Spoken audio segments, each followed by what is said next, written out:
I used to believe that betrayal was a slow, creeping thing, little cracks forming over time until one day, everything just collapsed. But I was wrong. Sometimes it hits you like a car at full speed, leaving you standing there in the wreckage, unable to breathe. That night I couldn't sleep. I don't even know why. Maybe it was instinct. Maybe it was the silence of our house that felt too quiet, or the way her side of the bed was still cold at 2 a.m. Emily had told me she was going out with her team for a late dinner. "It's just a work thing, Daniel," she'd said, pressing a quick kiss to my cheek before leaving. "Don't wait up." But I did wait up. By 3:17 a.m. my mind was a storm. I checked her location, something I rarely did unless I was worried. It said she was at the Maplewood Inn. My chest tightened. That wasn't a restaurant. It was a hotel. My first reaction wasn't rage. It was confusion. Maybe it was a late-night meeting gone long. Maybe they'd gotten rooms because they'd been drinking. I told myself all of that, but the knots in my gut tightened like a vice. By 5:42 a.m., the front door finally opened. Emily slipped inside quietly, heels dangling from her hand, hair a little messy, her eyes wide when she saw me sitting in the dark living room. "Dan, you're up," she said, forcing a small laugh that sounded brittle. I didn't answer right away. I just stared at her. She set her shoes down and rubbed her arm, the way she does when she's nervous. "Where were you?" I asked, my voice too calm for what I felt. She blinked, her lips parting slightly. "I told you, work dinner. It went late." Held up my phone. Maplewood Inn isn't exactly a steakhouse. She froze. It was only for a second, but I saw it.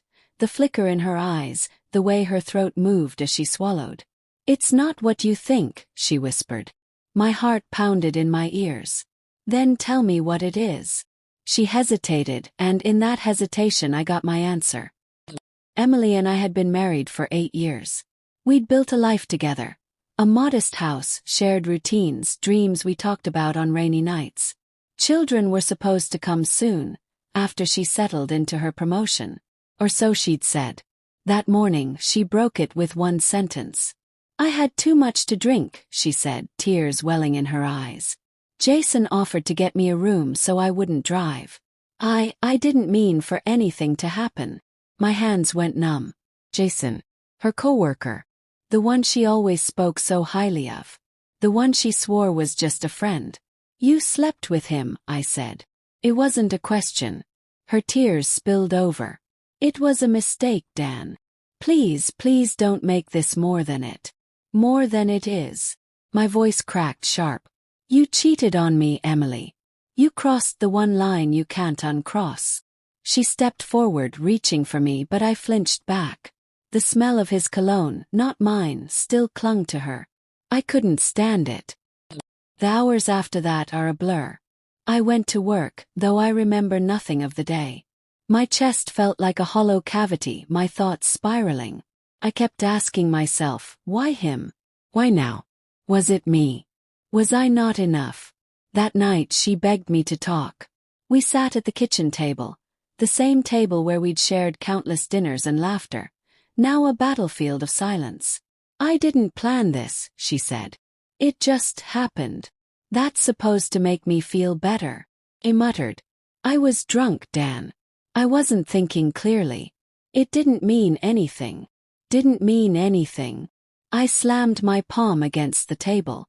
"You spent the night with him, Emily. That means everything."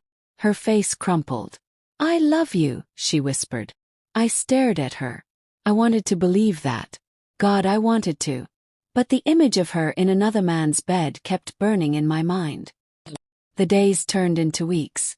She tried to fix things. Left me notes, cooked my favorite meals, texted me through the day like she used to. But something fundamental had shifted. Trust, once broken, doesn't come back with flowers or apologies. One evening, as she sat across from me with tears in her eyes, she whispered, "Dan, are we going to make it?" I didn't answer right away. My silence was its own answer. Then the real blow came. I received an anonymous email with photos. Grainy but clear enough. Emily, in Jason's arms outside the hotel. Her head against his chest. The timestamp. An hour before she came home that night. She hadn't just slipped up, she'd lingered. I confronted her with them. Her face went white. Who sent you those? Does it matter? I said coldly. You lied again. I didn't, she started but then stopped. The fight left her shoulders. Dan, I was scared. I didn't want to lose you. You already did, I whispered. The divorce wasn't dramatic. No screaming in courtrooms, no public scandals. Just paperwork, signatures, and the quiet death of 8 years. She tried to fight for the house, but I had the messages, the photos, even a recorded call where she admitted everything. Her lawyer advised her to settle. She moved out on a rainy Tuesday. I watched her pack her things. Our wedding photo, the throw blanket her mother made, the mug I got her on our first anniversary. Her hands trembled with every item she touched. Dan, she said at the door, I know you hate me, but I never stopped loving you. I didn't say a word. Not because I hated her, but because I didn't know what to feel anymore. Months passed. People talk about healing as though it's a straight line. Pain to acceptance to peace. It's not. It's jagged. Some days I woke up fine. Other days, I'd smell her perfume on an old scarf and spiral all over again. One night, I ran into Jason at a bar.